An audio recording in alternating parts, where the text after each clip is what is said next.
we welcome our next presenting company. We welcome Stephen, CEO and founder of MonetaPro. Stephen, are you ready to present and pitch to our audience and investor judges? I'm ready. I'm going to do screen share at this point. MonetaPro, enterprise platform for what's called global corporate barter. We fit under enterprise SaaS, supply chain, fintech. It's award-winning, experienced management team. The target market for us initially, $17 trillion market of what's called corporate barter. This is where the largest companies in the world trade assets with each other. So Ford will trade for airlines, automotive, media. 72% of the Fortune 500 participates, but the problem is it's still a manual process. So in order to trade, you have to identify trade partners, negotiate, track, integrate into the inventory systems, and you have to repeat that each time you want to trade. And the reason it's complicated, people go, why don't you just sell for cash?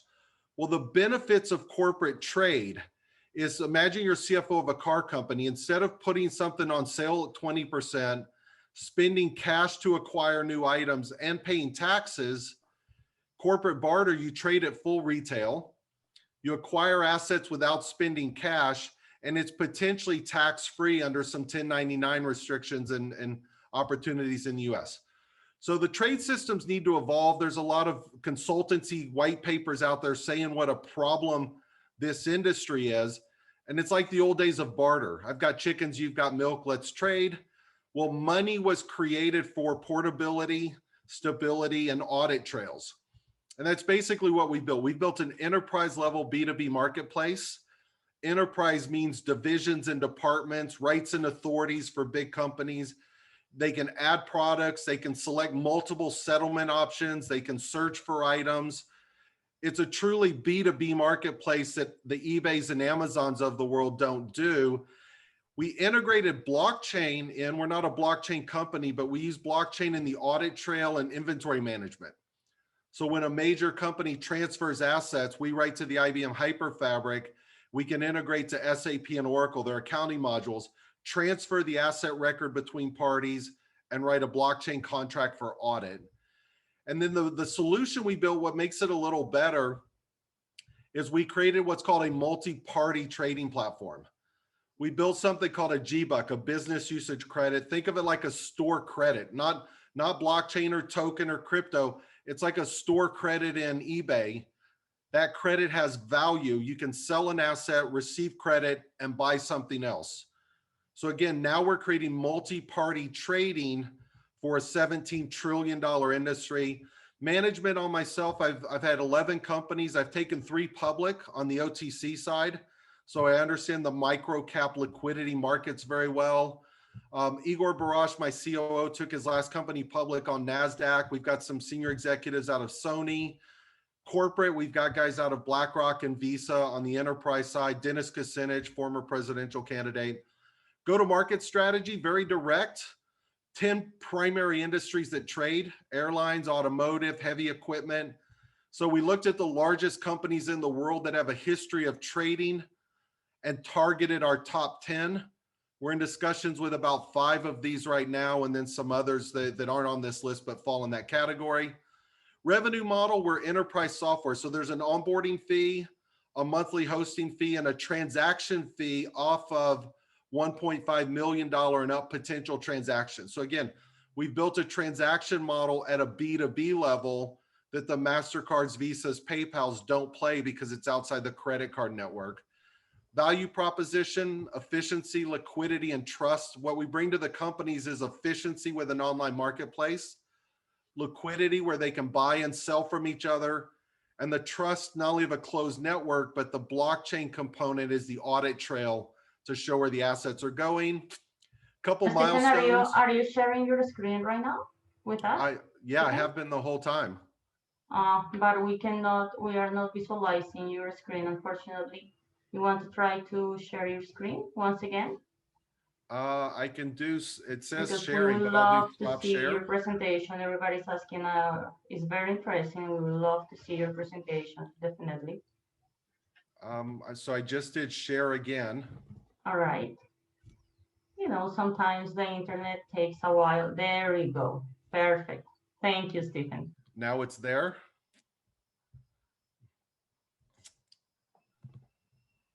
And did we lose it again? I don't know why Yeah, we're I having. think that we lose it again. Yeah, perhaps your internet is not as strong today, No, unfortunately. for a change, I'm actually sitting in Los There Angeles. you go. So we, Now I can see your presentation. all right. So There you without go. making everybody dyslexic, I'm going to back up and forward through this very, very quickly. The presentation I just gave, this is all very high graphics. So you'll get to see it very easily. 17, here we go, MonetaPro, enterprise SaaS, $17 trillion industry. Big companies like Ford already trade with existing partners. Average company, Fortune 500.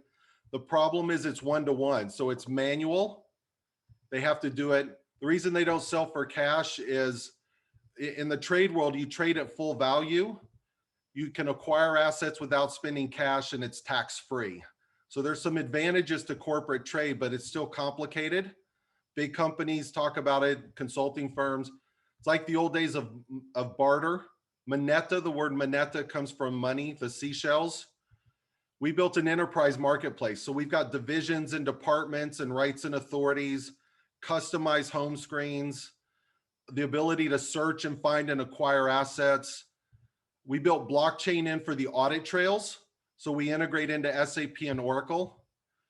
And then we built multi-party trading. We built a system where a company can list assets, trade it, receive what we built called a GBUC, a business credit, use that credit to buy other assets. So it acts like a currency within a closed marketplace.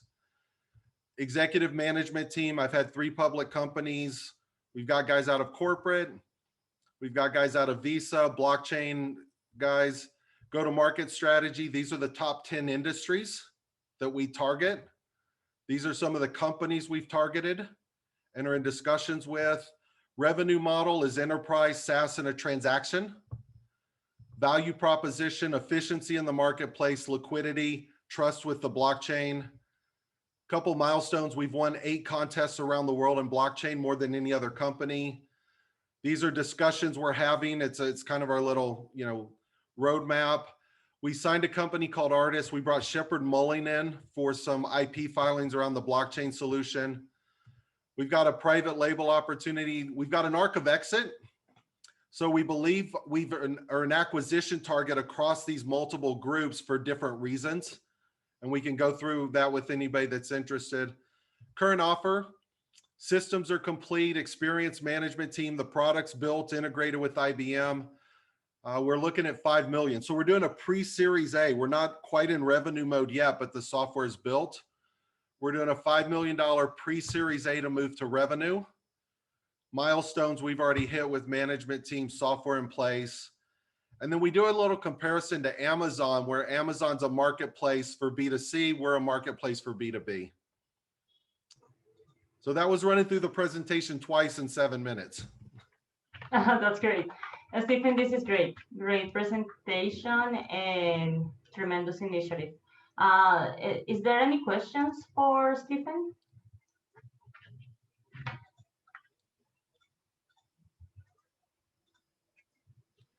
If not, I'm going to answer one more thing. I don't want to confuse anybody, but because I've had 3 public companies, we do work in crypto.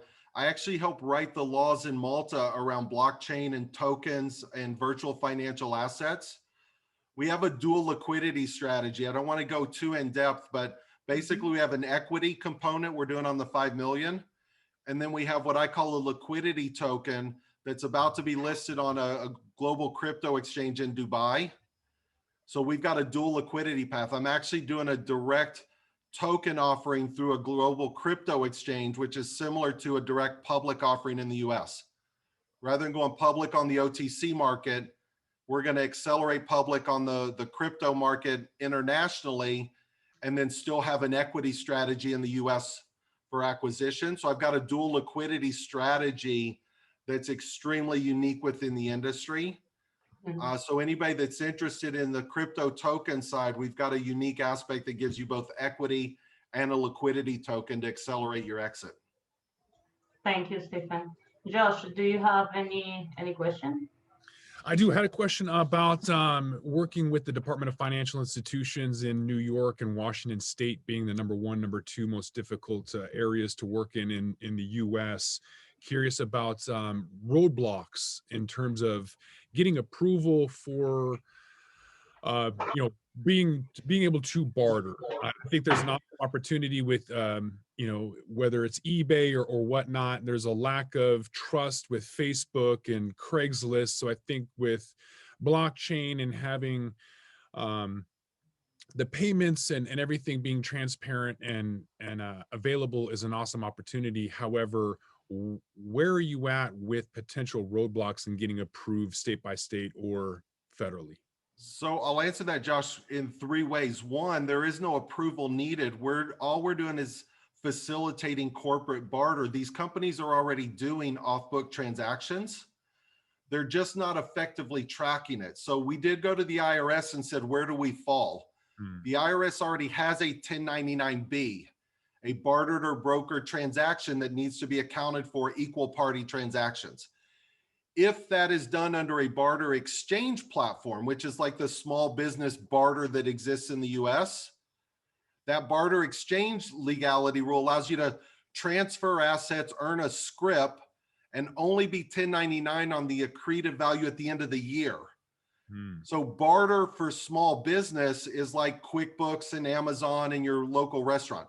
Corporate trade exists under the same IRS rules. Nobody's, to our knowledge, has built an enterprise platform. And when we went to the IRS, we are going to 1099 the companies based on the value at the end of the year. So there will be tax implications if there's a balance. But over and above that, all transactions are written to a blockchain for audit trail. So it helps the enterprise not only have audit capability for their transactions, but the IRS would then also have transparency into an industry. IRS thinks there's about $1 trillion or more of off-book transactions in the US that are unaccounted for because they can't track it and can't really audit it. So when we did go to the IRS, we didn't go to Treasury because we're not a Treasury component, but the IRS likes what we're doing because we potentially bring audit capability into an otherwise, austere market that's buried on the balance sheets. And then same thing with two countries. We're in discussions with Kuwait around what they call swaps and flips, where Kuwait's trying to figure out how to potentially integrate our market because we're a closed platform and everything's trackable and an audit trail. So there's some compliance things we bring in, but otherwise we don't fall under Treasury. And then with the token we're not selling, so we don't fall under the SEC's misguidance right now. We're gifting the token to the investor and we hold it in a Treasury wallet in Malta. And the investor can take possession at some point in the future whenever guidance is clear for the US investor. So I separated the legality out on both the token side and the IRS side. Thank you, Stephen. John, let's move on with the last question for Stephen, please. Thank you. Amazing presentation, great presentation, and really appreciate it. Just a quick question. I always wondered, what is the value of a fully depreciated asset? I assume that this is what is being bartered. No, you know what, John? It's a complicated and yet simple question. Let's take it to real quick. If you own a car, you're the CFO of Ford, your asset depreciates every day. And at the end of the model year, you could put it on sale for 20%, sell it and still pay taxes, or you could call a computer company and trade the assets at full retail value. So you might have a depreciation in the normal market, but within the trade market, if I've got cars, I'm not going to call you and say, hey, John, give me a discount on computers. I'm going to say, my cars are $1 million full value. I'm going to book that in EPS revenue. You sell me your depreciating computers at full value. If I price them lower, that me as the seller is my discretion of what to price them at in the marketplace. But I also now have transparency of other products that are listed. So if I put an asset out that's overpriced, it's not going to move in the marketplace. It's like putting a computer in eBay for 3,000 when the market variance is 1,000. So we don't get involved in pricing, but it's It's an interesting market at full retail transaction. The other one real quick is simple. What's called a terminating asset. Shipping companies, when the ship leaves the port, you can't resell capacity. So Maersk, DB World, these guys try to trade that capacity out, because if they don't trade it, or a hotel room, you know, you've got an asset you can't resell. That's a depreciating asset on a daily basis. There's a different motivation for the service industry, food, shipping, media. Those conglomerates are a little different. So there's motivation for different industries based on how they want to use the system. Or a lot of them are already doing this trade. We're not inventing it. We're just trying to help them automate it.